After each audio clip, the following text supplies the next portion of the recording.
सभी को good morning. देखिए, पिछले लेक्चर में हमने जो है 12th क्लास का पार्ट 1 फिजिक्स का जो हम पढ़ रहे थे, उसमें हमने विद्युत आवेशों के बारे में पढ़ा था। विद्युत आवेश में हमने जो है सबसे पहले देखा था कि विद्युत आवेश क्या है, उसको किस प्रकार से उसके प्रभाव को जो है महसूस किया जाता है। उसके बाद हमने एक परमाणु की संरचना देखी थी। उसके बाद हमने देखा था आवेशों के प्रकार क्या होते हैं, ऋणात्मक, धनात्मक। उसके बाद हमने देखा था कि किसी वस्तु को आवेशित किस प्रकार किया जा सकता है। उसकी हमने 3 विधियां देखी थी। घर्षण विधि, सबसे पहले नंबर पे घर्षण विधि थी। जो दूसरा नंबर पे जो थी वो थी चालन विधि, और तीसरे नंबर पे थी प्रेरण विधि। इन तीनों विधियों से हमने ये देखा था कि कोई भी वस्तु आवेशित, भले ही ऋणावेशित या धनावेशित, किस प्रकार से होती है। आज हम जो है इसका आगे का पार्ट देखेंगे। आगे बढ़ने से पहले काफी बच्चों की समस्या थी कि सर आवाज जो है वो साफ नहीं आ रही है या आवाज बहुत धीरे आ रही है। तो देखिए, इसमें जब ऑनलाइन ये जो रिकॉर्ड करता हूं मैं लेक्चर, तो इसके लिए एक डिवाइस आता है ब्लूटूथ का माइक्रोफोन। वो अभी मेरे पास उपलब्ध नहीं है और लॉकडाउन के चलते मैं इसे खरीदने भी नहीं जा सकता हूं। तो इस अभी फिलहाल जो आवाज की क्वालिटी आपको मिल रही है, अगर आप लोग उसको हेडफोन से अगर सुनेंगे या हेडफोन लगा के अगर आप सुनेंगे तो आपको कोई समस्या नहीं होगी, क्योंकि अभी इस स्थिति में मैं कुछ नहीं कर सकता हूं। मेरे पास वो डिवाइस उपलब्ध नहीं है और लॉकडाउन के चलते ना मैं मंगवा सकता हूं ना मैं उसको लेने जा सकता हूं। तो आप लोग हेडफोन यूज करके इस लेक्चर को सुनिए। चलिए, अब आज आगे हम देखते हैं। तो आज हम जो है आवेश के 4 गुणधर्मों के बारे में बात करेंगे, जो मुख्य 4 गुणधर्म जो है आपकी किताब में दिए हुए हैं। इसमें जो पहला गुणधर्म है वो है योज्यता, दूसरा जो गुणधर्म है वो है निश्चरता, तीसरा हम देखेंगे आवेशों का संरक्षण का नियम, और चौथा हम देखेंगे आवेशों का क्वांटीकरण। तो देखिए, इसमें जो मुख्य जो गुणधर्म की बात की जाए तो एक तो आवेशों का जो संरक्षण का नियम है वो इसमें मुख्य है, दूसरा आवेशों का क्वांटीकरण जो है वो इसमें मुख्य है। परंतु सबसे पहले हम देखेंगे आवेशों की योज्यता। तो देखिए, आवेशों की योज्यता का जो गुणधर्म है, योज्यता वाला, ये क्या कहता है। तो योज्यता का गुणधर्म ये कहता है कि आपको देखिए पता होना चाहिए कि आवेश जो है वो एक अदिश राशि है। आवेश कैसी राशि है? अदिश राशि है। इसका सिर्फ परिमाण होगा, इसकी दिशा नहीं होगी। इसका सिर्फ परिमाण होगा, इसकी दिशा नहीं होगी। तो आवेश क्या है? एक अदिश राशि। अब मान लीजिए कोई निकाय है, उस पर जो कुल आवेश होगा उसमें उपस्थित सभी आवेशों के बीजगणितीय योग के बराबर होगा। अगर कोई निकाय है तो उसमें जो कुल आवेश का मान होगा वो उसमें उपस्थित सभी आवेशों के बीजगणितीय योग के बराबर होता है। कहने का मतलब क्या है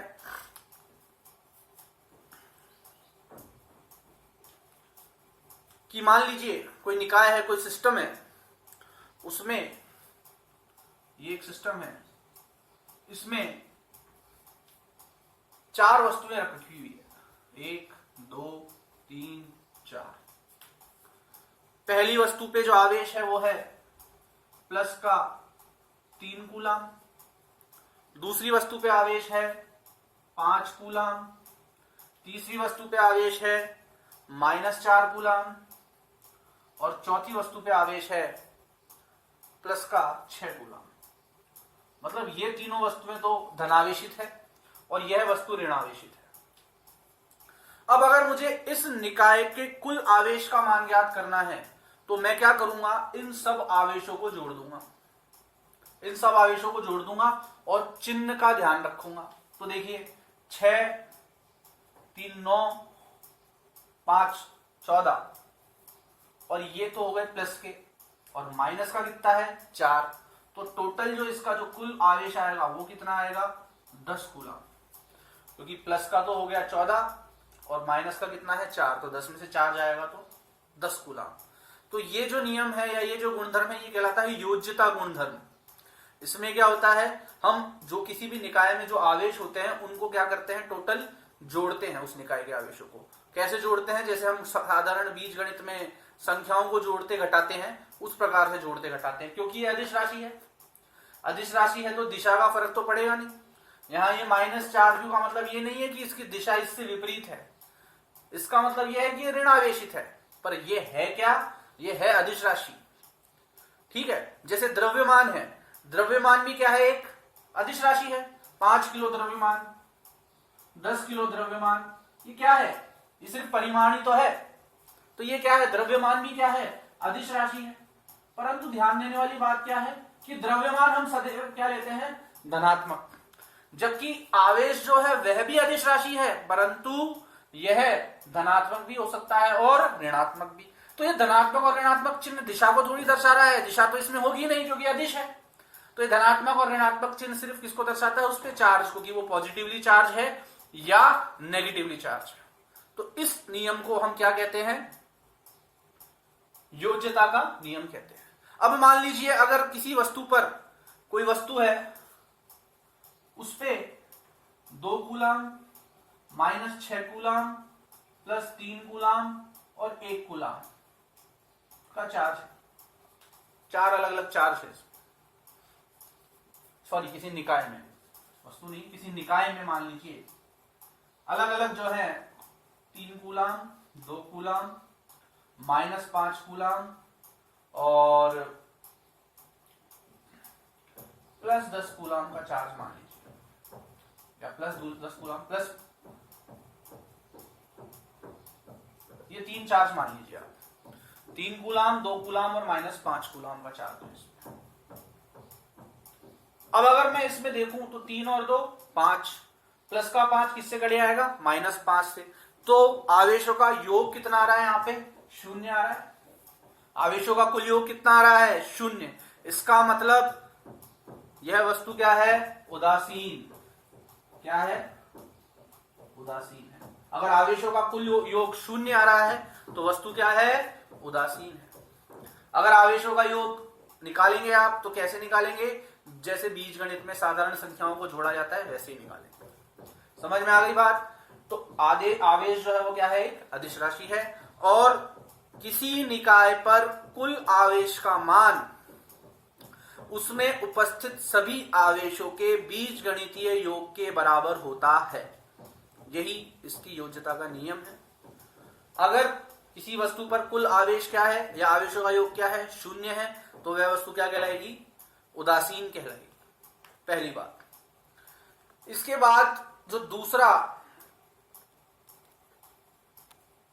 जो नियम है वो है निश्चरता का नियम। सेकंड जो गुणधर्म है, सॉरी नियम नहीं, गुणधर्म जो है वो क्या है, निश्चरता का नियम। अब भाई ये निश्चरता का नियम क्या कहता है,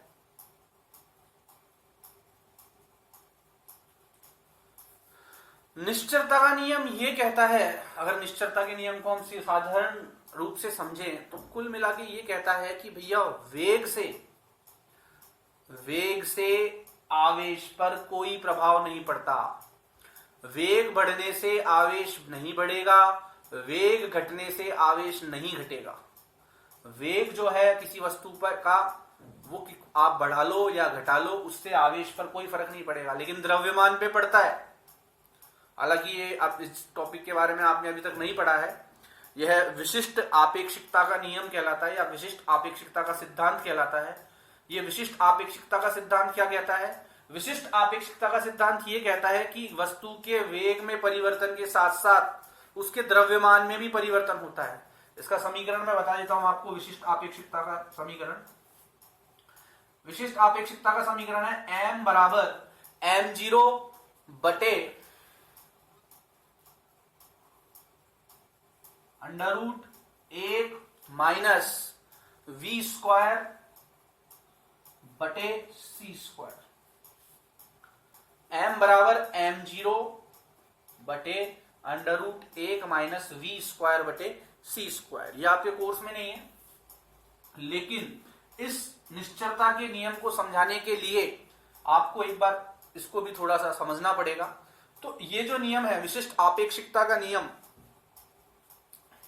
ये क्या कहता है कि भाई अगर कोई वस्तु है उसका वेग अगर आप बढ़ाओगे, तो क्या बढ़ेगा, तो उसका द्रव्यमान भी बढ़ेगा, और अगर वेग घटेगा तो द्रव्यमान भी घटेगा। समझ में आ गई बात? तो ये बात आपको ध्यान रखनी है। यह विशिष्ट आपेक्षिकता का नियम है कि अब देखिए, मान लीजिए कोई वस्तु है, उसका शुरू में द्रव्यमान था m0, ठीक है। जब वस्तु रेस्ट पे थी, गति नहीं कर रही थी, विश्राम अवस्था में थी, तो उसका द्रव्यमान था m0। फिर क्या होगा, जब वस्तु जो है गति करने लगेगी और कुछ वेग ले लेगी, तो उसका द्रव्यमान हो जाएगा m। v जो है वस्तु का वेग है, और c जो है वो प्रकाश का वेग है।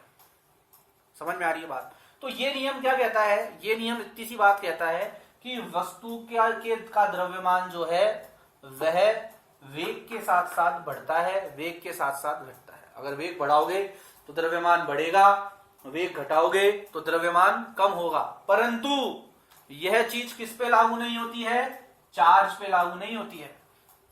यह चीज चार्ज पे लागू नहीं होती, आवेश पे लागू नहीं होती है। आप अगर कोई वस्तु है, उसका अगर आप वेग बढ़ाओगे तो उस पे मौजूद जो चार्ज है वो नहीं बढ़ेगा, चार्ज उतना ही रहेगा जितना था, आवेश उतना ही रहेगा, कुल आवेश जितना था, ना वेग बढ़ने से बढ़ेगा ना वेग बढ़ने से कम होगा। तो ये कौन सा नियम है, यह है निश्चलता का नियम। अब अगला जो नियम हम देखेंगे, निश्चलता का गुणधर्म, नियम नहीं, निश्चलता का गुणधर्म। अब अगला जो नियम हम देखेंगे वो क्या कहता है, अच्छा ये जो निश्चलता का नियम है, इसके लिए मैं आपको एक लाइन लिख देता हूं यहां पे, ताकि आपके पास एक नोट रहे कि हाँ इस नियम में हमने ये समझा था। तो देखिए, ये कुछ पॉइंट्स मैंने निश्चलता के नियम के लिए लिख दिए हैं पॉज करके, क्योंकि अगर मैं चलते हुए वीडियो में ये सब लिखूंगा तो वीडियो की साइज बहुत बड़ी हो जाती है और बाद में उसको फिर अपलोड करने में बहुत दिक्कत आती है। इस वजह से मैंने पॉज करके ये पॉइंट्स लिख दिए हैं, मैंने तुरंत समझा देता हूं आपको फटाफट। तो निश्चलता का नियम क्या कहता है कि भाई आवेश जो है वो गति पर निर्भर नहीं करता है।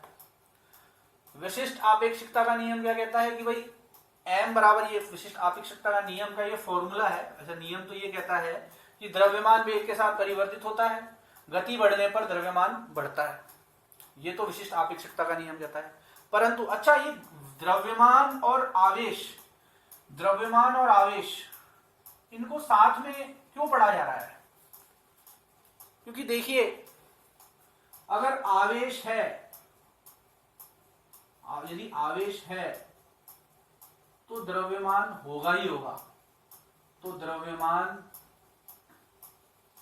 अवश्य होगा।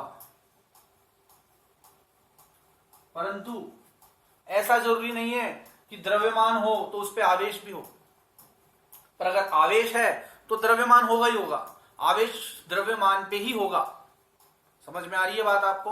परंतु जरूरी नहीं है कि द्रव्यमान है तो आवेश भी हो, ठीक है। ऐसा जरूरी नहीं है कि वस्तु का कुछ द्रव्यमान है तो वो आवेशित भी हो, परंतु वस्तु आवेशित है तो द्रव्यमान तो उसका है।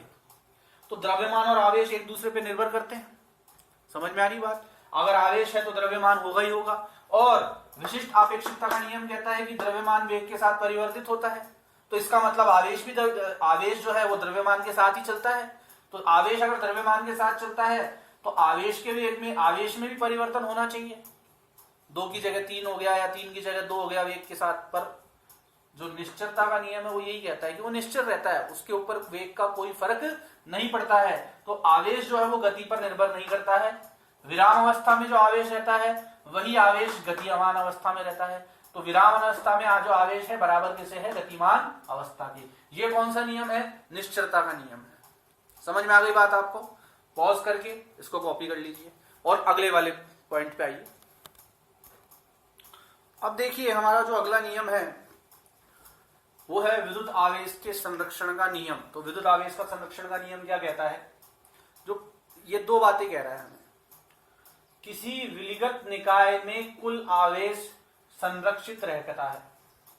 किसी विलिगत निकाय में, विलिगत मतलब आइसोलेटेड, आइसोलेटेड मतलब जो अकेला हो, सिंगल। ऐसा सिस्टम, ऐसा निकाय जो अकेला हो, सिंगल हो।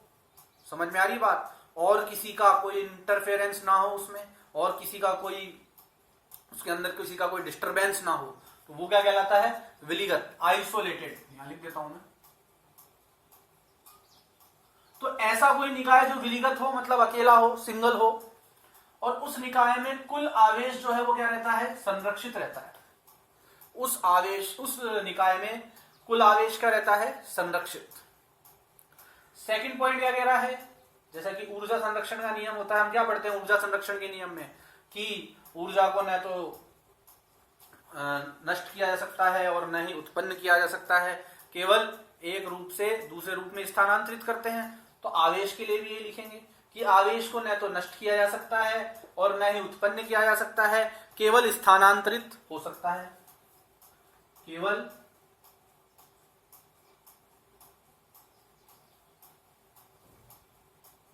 स्थानांतरित किया जा सकता है।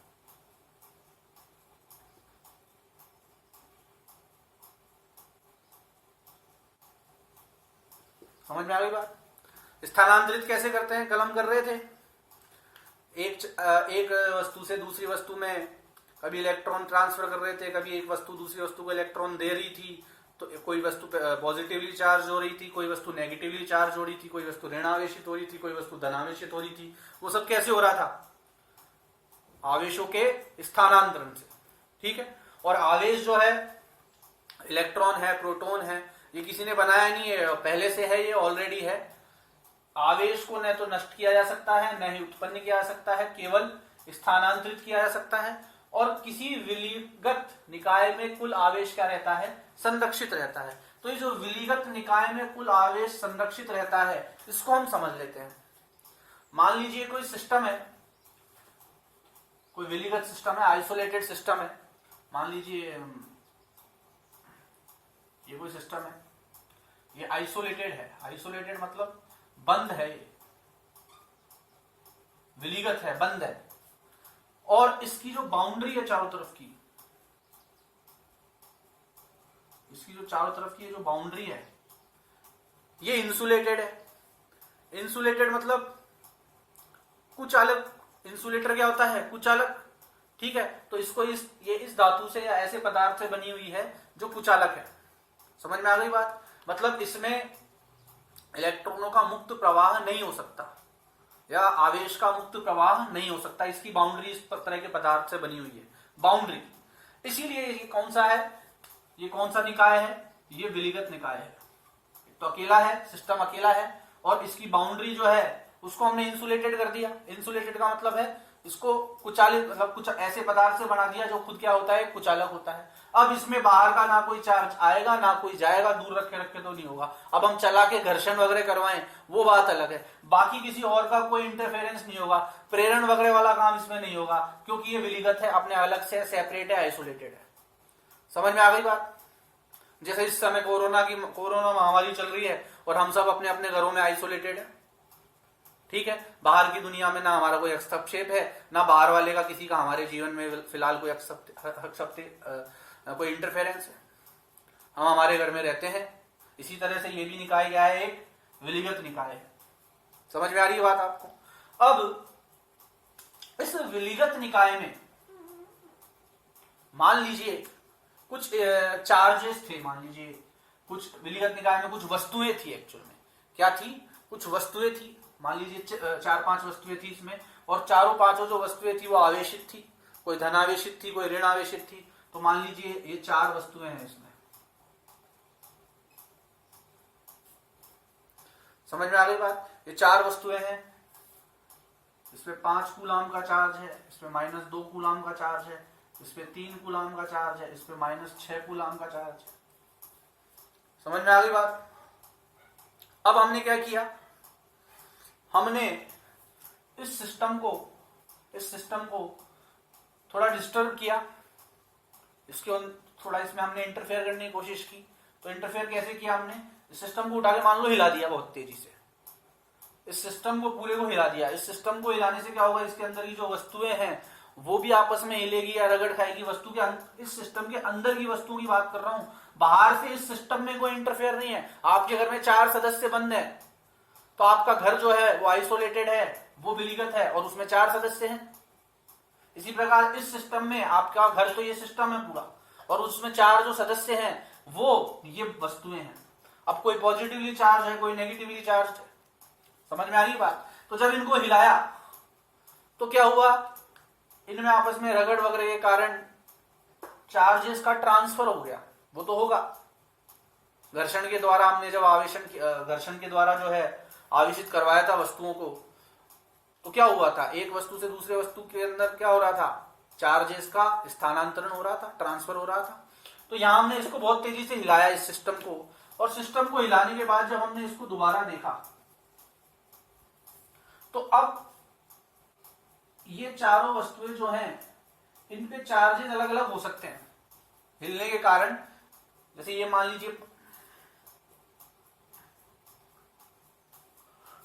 लीजिए 5 कूलाम की थी, तो इस वस्तु का चार्ज रह गया 3 कूलाम। मान लीजिए ये -2 कूलाम थी तो इसका चार्ज हो गया है मान लीजिए -3 कूलाम। अच्छा, यहाँ टोटल चार्ज कितना है, तो टोटल चार्ज के लिए मैंने योज्यता का नियम बताया था, वैसे निकालेंगे। योज्यता का नियम क्या कहता है, इस पे टोटल चार्ज निकालना है तो इसको ऐसा कीजिए, -3 कर लीजिए। 5 और 3 8, -3 और -2 -5, 8 में से -5 गए तो इस पे टोटल चार्ज कितना है, 3 कूलाम का। अब हिलने के बाद जब इस पे हम देखेंगे तो जिस बॉडी पे 5 था उस पे मान लो 3 रह गया, जिसपे -2 था उस पे -3 हो गया, ये वाली बॉडी माइनस चार्ज हो गई, -2 चार्ज हो गई।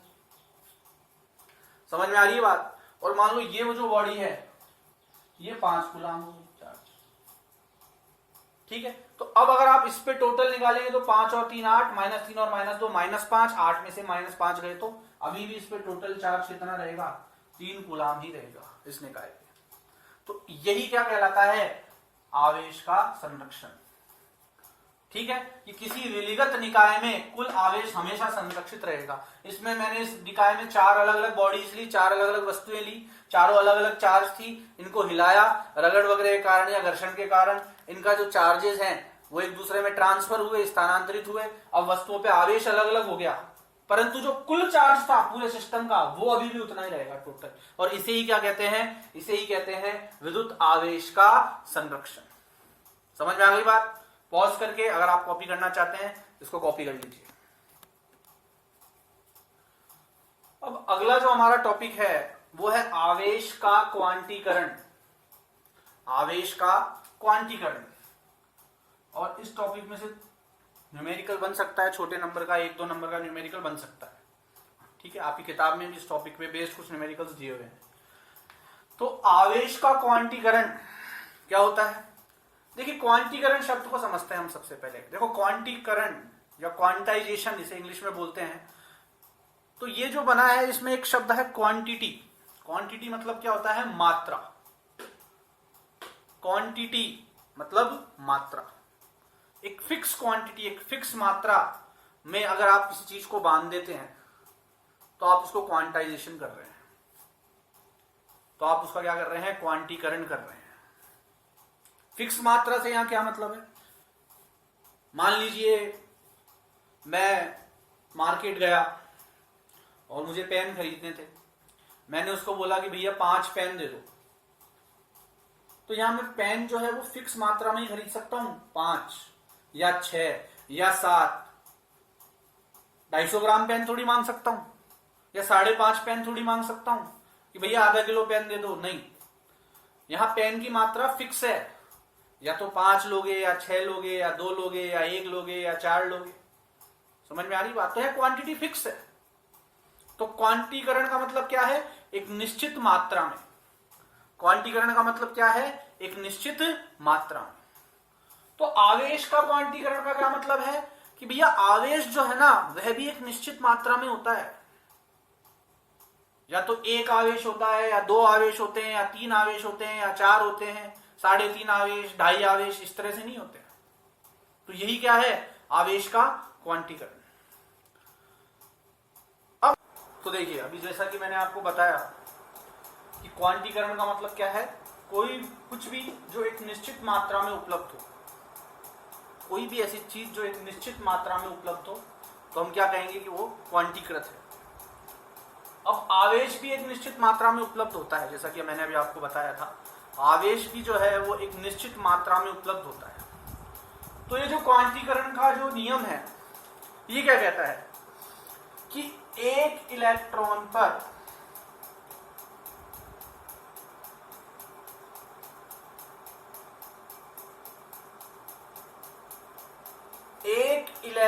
पर उपस्थित आवेश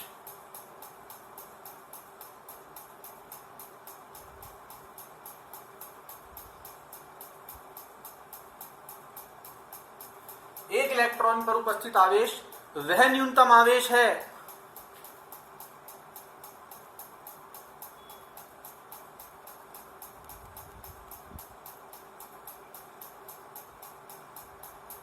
जो मुक्त रूप से अस्तित्व में होता है या स्वतंत्र रूप से अस्तित्व में होता है, कुछ भी कह सकते हैं आप।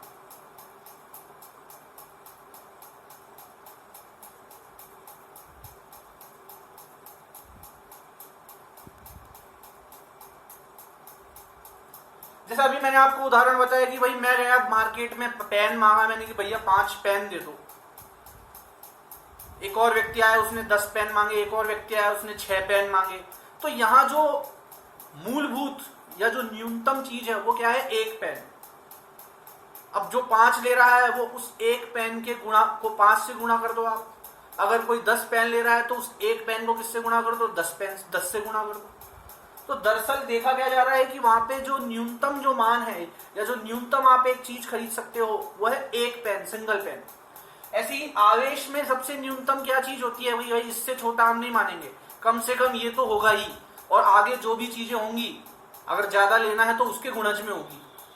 आवेश में वो क्या चीज है, जैसे पेन में एक पेन न्यूनतम है, अब आपको 10 लेने हैं तो 10 पेन को लिख देंगे हम, ठीक है। अगर 20 पेन लेने हैं तो 20 से गुणा कर देंगे एक पेन को, तो 20 पेन हो जाएंगे। कुल मिला के पेन सबसे न्यूनतम वस्तु है। ऐसे यहाँ आवेश में वह कौन सी न्यूनतम चीज है जो कि मुक्त रूप से अस्तित्व में होती है, वह सबसे न्यूनतम चीज। तो एक इलेक्ट्रॉन पर जो उपस्थित आवेश होता है वह न्यूनतम आवेश होता है जो मुक्त रूप से अस्तित्व में होता है। एक इलेक्ट्रॉन पर उपस्थित आवेश वह न्यूनतम आवेश है जो मुक्त रूप से अस्तित्व में होता है। अब एक इलेक्ट्रॉन पे आवेश कितना होता है, देखिए एक इलेक्ट्रॉन पे जो आवेश होता है वो होता है 1.6 इंटू 10 की घात 19 कूलाम, सॉरी -19 कूलाम। 1.6 इंटू 10 की घात -19 कूलाम।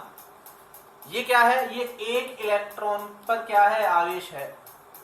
और कम से कम मतलब सबसे छोटा जो आवेश अस्तित्व में होगा वो यही होगा, एक इलेक्ट्रॉन पे उपस्थित आवेश। इससे कम नहीं हो सकता। इससे कम या इससे छोटे आवेश तो होते हैं जो कि इलेक्ट्रॉन के, जैसे क्वार्ड होते हैं, एंटी क्वार्ड्स होते हैं, ये इलेक्ट्रॉन से, प्रोटॉन से, इनसे भी छोटे जो हैं आवेश होते हैं। बट फिर क्या चक्कर है कि उसमें क्या समस्या आती है कि वो मुक्त रूप से अस्तित्व में नहीं होते हैं, फिर इंडिपेंडेंट नहीं होते, स्वतंत्र रूप से नहीं होते हैं, वो आपस में जो है जुड़े हुए हैं। सिंगल यूनिट नहीं होती है, वो सिंगल इकाई वो नहीं होती है। समझ में आ रही है बात। इसलिए सबसे छोटा जो न्यूनतम जो आवेश है वह क्या है, एक इलेक्ट्रॉन पर उपस्थित आवेश। और एक इलेक्ट्रॉन पर उपस्थित आवेश क्या होता है, 1.6 इंटू 10 की घात -19 कूलाम। समझ में आ गई बात। अब आवेश, अब ये जो है, ये एक इलेक्ट्रॉन पे जो आवेश है 1.6 इंटू 10 की, इसको अपन क्वांटम आवेश भी कह देते हैं। क्या कह देते हैं, क्वांटम आवेश। वैसे एक आवेश का क्वांटम मान है, पर इसे हम क्वांटम आवेश भी कह सकते हैं। क्वांटम आवेश मतलब सबसे छोटा न्यूनतम मान जो मुक्त रूप से अस्तित्व में हो सकता है। समझ में आ गई बात। जैसे वहां पे 20 पेन थे तो सबसे कम कितना पेन लेना पड़ेगा आपको? एक पेन। तो वहां पे एक क्या है? क्वांटम मान है। एक पेन क्या है? क्वांटम मान। इसी प्रकार से यहाँ पे चार्ज का क्वांटम मान कितना है? 1.6 इंटू 10 की घात -19 कूलाम। समझ में आ गई बात? तो यह न्यूनतम आवेश है। ठीक है, अब जितने भी आवेश होंगे वो सब क्या होंगे? वो इस क्वांटम मान के पूर्ण गुणज के रूप में होंगे। पूर्ण गुणज का मतलब क्या है यहाँ पे? कि भाई या तो एक इलेक्ट्रॉन आवेश होगा, -1 इलेक्ट्रॉन आवेश होगा, या -2 इलेक्ट्रॉन आवेश होगा, या -3 इलेक्ट्रॉन आवेश होगा, या -4 इलेक्ट्रॉन आवेश होगा। तो इलेक्ट्रॉन का जो मान है, एक इलेक्ट्रॉन पे जो आवेश है, या तो वो खुद होगा, या इस एक इलेक्ट्रॉन के मान को किससे गुणा कर दो? 2 से। जैसे वहां 3 पेन थे तो एक पेन को किससे गुणा कर दिया? 3 से, तो 3 पेन हो गए। 1 इंटू 3, एक पेन को 3 से गुणा कर देंगे तो 3 पेन आ जाएंगे। इसी प्रकार 3 जो अस्तित्व रहता है चार्ज का, वो किस रूप में होता है? क्वांटम आवेश के गुणज के रूप में। तो मैं लाइन लिख देता हूं यहां पे कि आवेश सदैव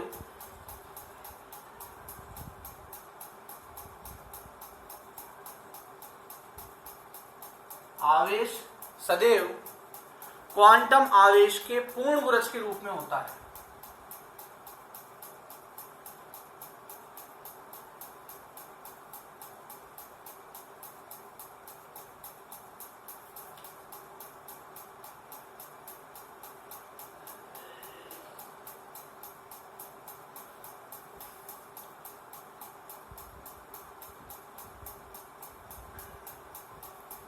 समझ में आ गई बात? कि भाई -1 इलेक्ट्रॉन आवेश, या -2e आवेश, या -3e आवेश होगा, या -4e आवेश होगा, या प्लस में भी हो सकते हैं 1e आवेश, 2e आवेश, 3e आवेश, 4e आवेश। तो ये कहां तक जा सकता है? -ne तक। और ये कहां तक जा सकता है? +ne तक। पर n जो है वो हमेशा पूर्ण संख्या होगी, ध्यान रखना। दशमलव में, पॉइंट में, बटे में, इनमें नहीं छोड़ोगे आप n को। ये मान नहीं हो सकता है किसी चार्ज का। किसी चार्ज का या किसी वस्तु पर आवेश जो है, किसी वस्तु पर आवेश इसी रूप में होंगे, पूर्ण गुणज के रूप में। किसके पूर्ण गुणज? एक इलेक्ट्रॉन पे जो चार्ज होता है, जिसे क्वांटम आवेश कहते हैं, उसके पूर्ण गुणज के रूप में होंगे। आ गई बात समझ में? तो ये 1 इलेक्ट्रॉन, या -1 इलेक्ट्रॉन, या 2 इलेक्ट्रॉन, या -2, या 3, या -3, या 4, या -4, इस रूप में होगा। ठीक है, इसको नोट कर लीजिए पॉज करके। ठीक है, तो देखिए यहां मैंने बताया कि या तो किस रूप में होंगे, माइनस में चलेंगे तो -1 इलेक्ट्रॉन सबसे न्यूनतम होगा, सबसे न्यूनतम आवेश का मान होगा किसी वस्तु पर। या उस वस्तु पर क्या हो सकते हैं? -2 इलेक्ट्रॉन, या -3, या -4, या -5। अच्छा, ये माइनस है तो मतलब वस्तु क्या है? ऋण आवेशित है। या प्लस में हो सकते हैं 1 electron, 2 electron, 3 electron, 4 electron, 5 electron. तो ये क्या है? ये धन आवेशित है। यहाँ प्लस है, यहाँ माइनस है तो ऋण आवेशित, प्लस है तो धन आवेशित। ये कहां तक जाएगा? ये -ne तक जा सकता है। ये कहां तक जाएगा? ne तक जाएगा। जहां n क्या है? जहां n पूर्ण संख्या होगी, ध्यान रखने की बात है, पूर्णांक होगा, पूर्णांक, इंटीजर। पूर्णांक मतलब या तो प्लस की पूर्ण संख्या या माइनस की पूर्ण संख्या। ठीक है, जिसे z द्वारा दर्शाते हैं, इंटीजर होगा। परंतु या आप इस तरह से कोई चार्ज नहीं लिख सकते 4.5 इलेक्ट्रॉन माइनस का या प्लस का, नहीं, गलत हो जाएगा। समझ में आ गई बात? तो किसी वस्तु पर आवेश कितना हो सकता है? क्वांटम आवेश का पूर्ण गुणज। ठीक है, क्वांटम आवेश मतलब जो एक इलेक्ट्रॉन पे चार्ज होता है वह न्यूनतम मान होता है, उससे छोटा नहीं हो सकता। उससे छोटे आवेश तो होते हैं, उससे छोटे आवेश होते हैं, और उन आवेशों का मान भी होता है। क्या होता है? एक इलेक्ट्रॉन पे कितना होता है? 1.6 इंटू 10 की घात -19। तो इससे छोटे जो है क्वाड या एंटी क्वाड, उन पे कितना होता है? इसका 1/3। बट तो आप कहोगे सर कि इससे छोटा मान भी तो आ गया, बट वो मुक्त रूप से या सिंगल रूप में अस्तित्व में नहीं होते हैं, वो आपस में मिले हुए रहते हैं।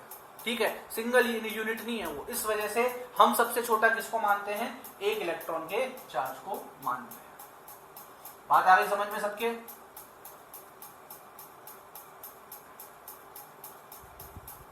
तो